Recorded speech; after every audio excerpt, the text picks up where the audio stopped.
Hello my dears, and welcome back to my corner of the internet. I'm Shannon, and today I've got another book talk video to share with you guys. And today we're talking about Play Nice by Rachel Harrison. Rachel Harrison is quickly becoming one of my favorite horror authors. She writes what I would say cozy horror, although this one was a little scarier for me than some of her other ones. But definitely cozy horror. It's fun, it's funny, it's kind of lighter. And I think Rachel is a great place to start if you're just dipping your toe into horror for the first time, maybe. I've read The Return, So Thirsty, Cackle, and now Play Nice. So basically what we have here is the story of a girl named Cleo. She's a fashion influencer, and she's got two sisters, Daphne and Lita, and their mom has just died. Now, before we get too far into it, I forgot to tell you here at the beginning how these book talks work. I give you the sort of basic premise, my thoughts, and then we move into spoilers. So I'll give you a good warning before we do that. So their mom's just died, and they haven't seen her in 18 years, back when their dad took full custody from their mom. And the story throughout their whole life is that their mom was crazy. She was crazy, and it wasn't safe for them to live with her any longer. So, and then she just kind of disappeared after their dad took them. And like I said, it's been 18 years. So her and her sisters go home to her dad's.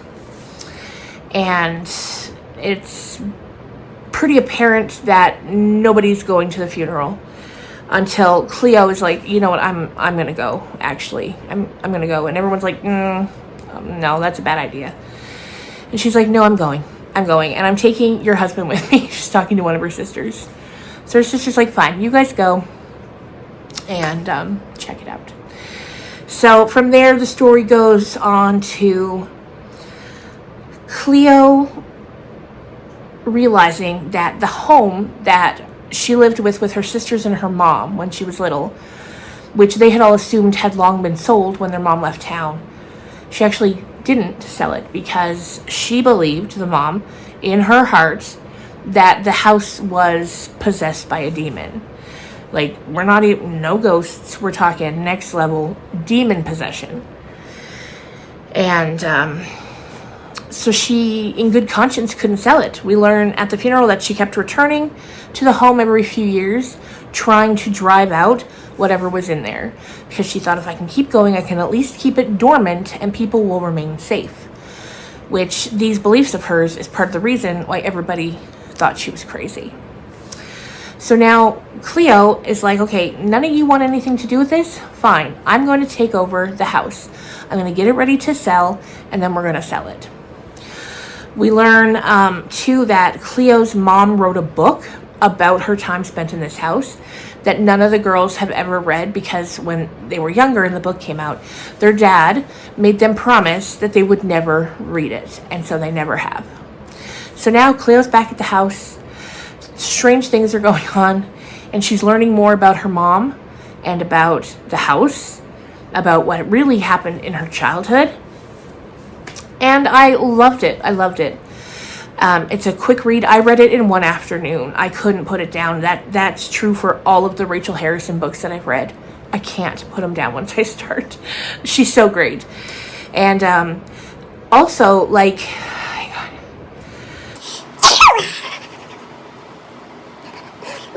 on. As usual with Rachel Harrison books, there are layers, you know. It's about a demon in a home, but it's also about our own personal demons that we carry with us our whole lives, and the ways that they affect us and torment us and things like that. And I 5 stars, loved it. I think this is my favorite Rachel Harrison so far. So that's all I'm going to say without giving any spoilers. So if you don't want to hear any more, if you're like, girl, I want to read it myself, now's the time to kick rocks and get out of here.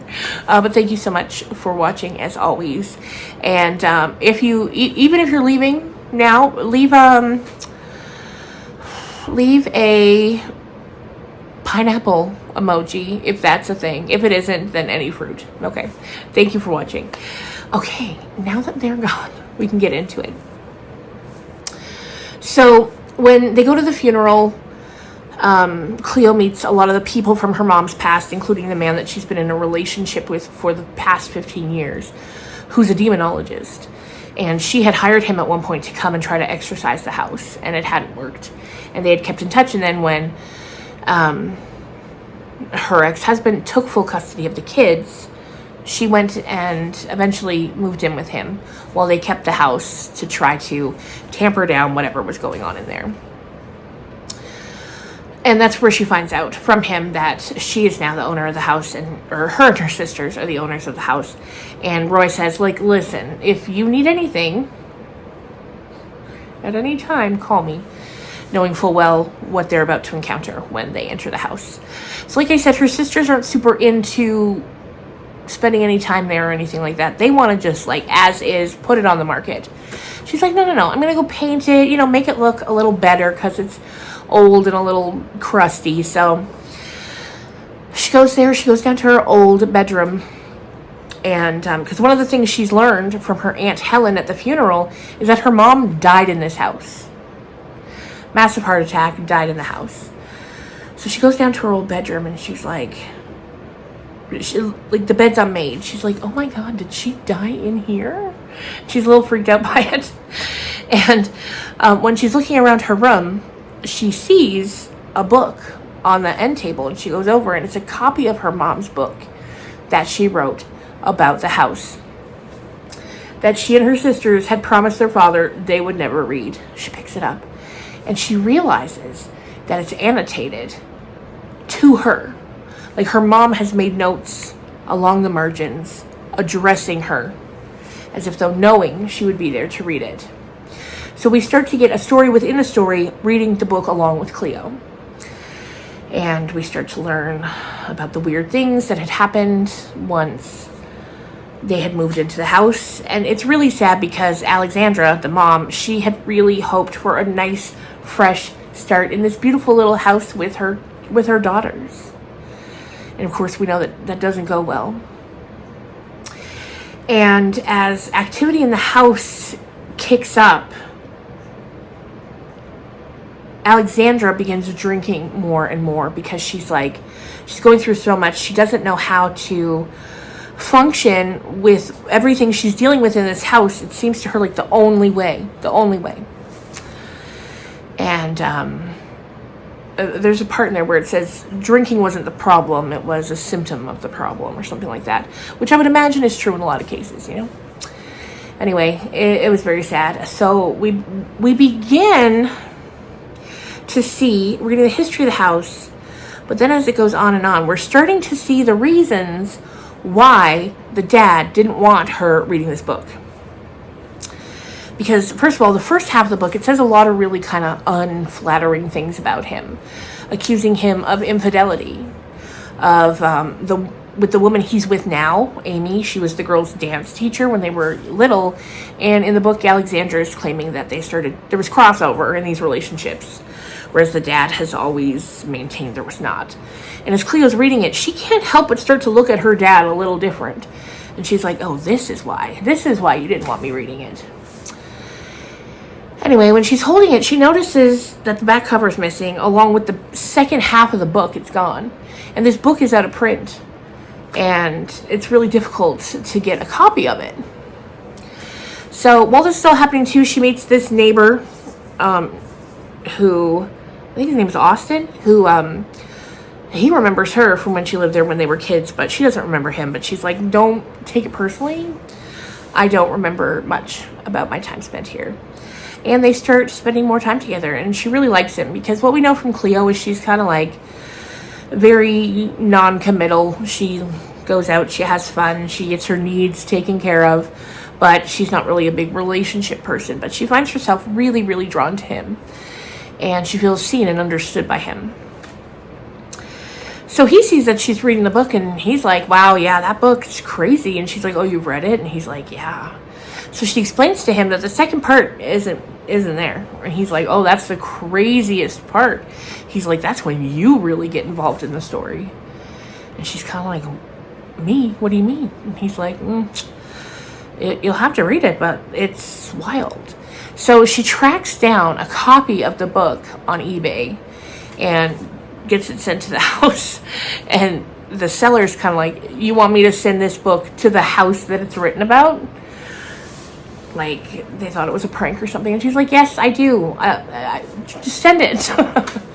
So they do. And she starts reading more and more of it. And things get really crazy. And like Austen had said, she becomes very involved. And the house begins to affect her. And she becomes like the creepy kid in the story.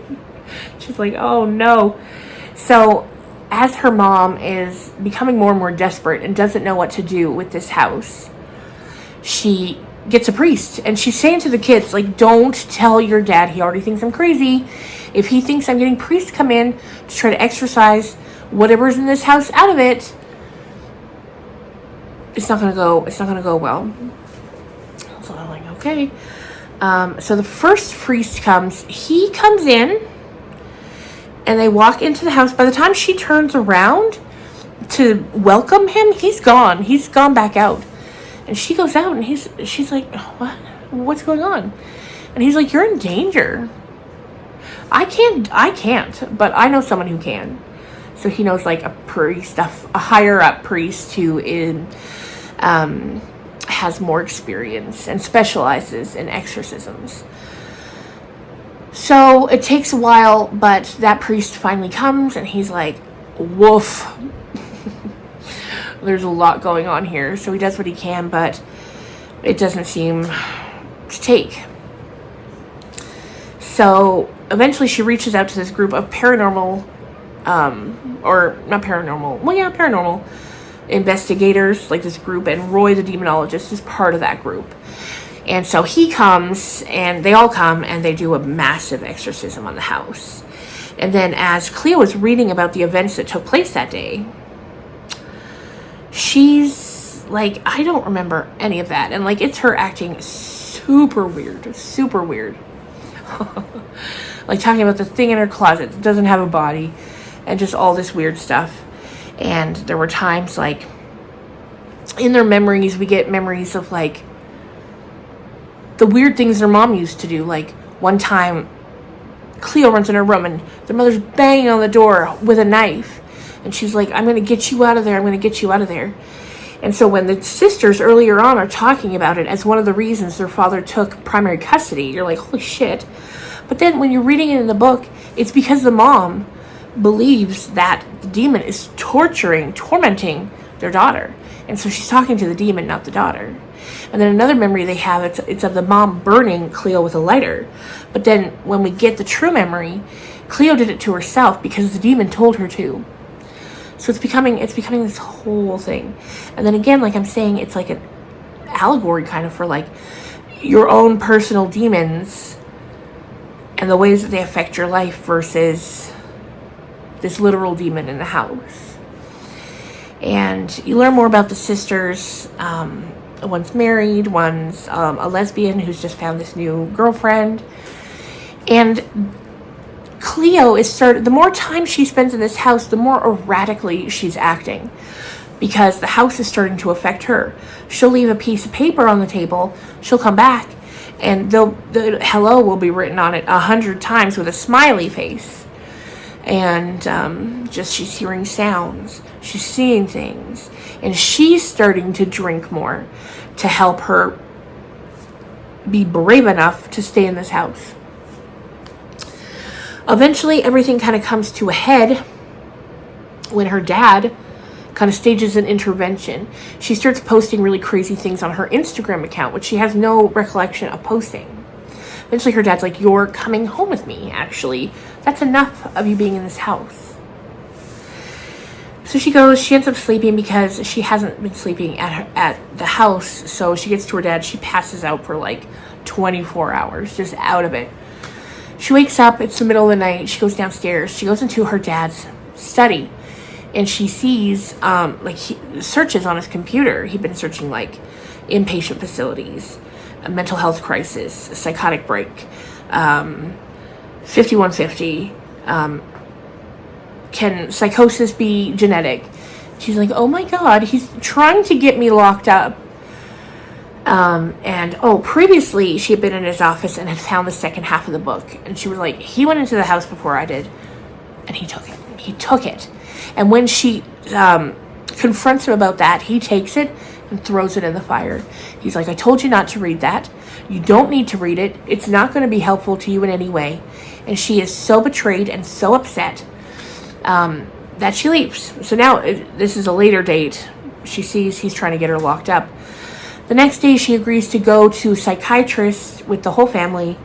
They're all talking about their problems. It's not really getting them anywhere. She's like, listen, I gotta go back to the city, to my apartment. But that's a lie. She had contacted Roy. And she's like, I need you to meet me at the house because something's going on there. So he gets there while she's at the appointment. He's texting her, calling her. She's not answering because she's at the appointment. She eventually leaves. And she's just like, she's so upset because she feels so betrayed, as though her dad and her sisters have been talking about her behind her back, plotting behind her back. And she's heartbroken and mad. So now she's going back to the house. She gets her brother-in-law, Tom, to take her. He doesn't want to take her to the house. He wants to take her to the train station. She can go home to New York, to her apartment. She's like, no, let me out here then. I'm going there. I have to. She goes there. She can't find Roy anywhere. She's like, where is he? Things are escalating within the house, and she can feel that the house wants her, wants to keep her here, wants her to stay forever. Because earlier, when the house was messing with her, she's like, you better play nice, because I can leave at any minute. I don't live here. I can leave. You want company? You better be good. So, she can't find Roy. Eventually, her sisters show up. And she's like, what are you guys doing here? And they're like, you're live streaming all of this craziness. And like, she's catching this craziness. And they're there, and they're just having this moment of, I don't even know what the word, but like this moment of clarity with each other. They're saying things that they've kept bottled down for so long, and sort of exercising their own demons, as it were. Then eventually they start going through the house, and they find Roy, because they open up this like hatch to the attic, and he falls down. He's in bad shape, and she's like, oh my God, oh my God. So they get him out of the house, the other two sisters, and they're like, come on, Cleo. And she's like, I'll be out in a minute. So they're out there, they're calling the ambulance for Roy. She goes up into the attic, and she can sense the presence really strongly up there. And she finds 2 more copies of the book, each one annotated to one of her other sisters. And there's just so many things up there, so many things that she knows the demon is feeding off of. And she takes off this necklace that she has that had a little snake pendant on it that she loved, and she puts it in its hand, and she's like, that's all you get. And she leaves. And then we cut to like a few months later, and she's having this big party for this product she's launching, and Austin's there, and is his name Austin? I'm gonna double check. Austin's there, hopefully that's his name, and they're having a great time. She finds out from one of her sisters that the house has sold. And she's kind of like, is that a good idea? And Lita's like, doesn't matter, it's done. It's done. It's all we've done all we can. We've done all we can. So Roy, he was okay. He retired, although he did not sound like he was going to be okay, but apparently he was, so that's good. So then, at this party, she kind of goes outside, and she's standing on the balcony, and she's like, I hope everything goes well with this new family, kind of. And then that's where it ends. And I liked that ending, the way it's kind of left open for maybe if she wants to visit this home again in the future. But also, was there a demon? Or was it mental health crisis the whole time? You can kind of interpret it how you want. Was the demon real? Was the demon inside? But what I really loved too is that Cleo especially, but all of them, but especially Cleo, really got a firmer understanding of who her mother was. And she has this deep sadness that it came too late. Like, her mom's gone. She can't talk about these things with her mom, and there was so much wasted time where it was just her dad's influence of like, your mother's crazy, you don't see her, don't do this. And now it's too late. But I loved it. 5 stars. Rachel Harrison keeps on hitting them out of the park for me.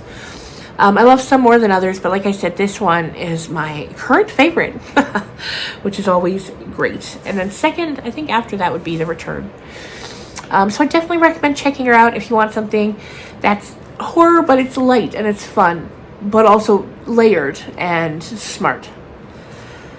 And that's going to do it for me for today. I'm going to go start filming a reading vlog for If We Were Villains by ML Rio. So that'll be up probably Sunday night, Monday morning. So check that out. And I will see you guys again really soon. Bye.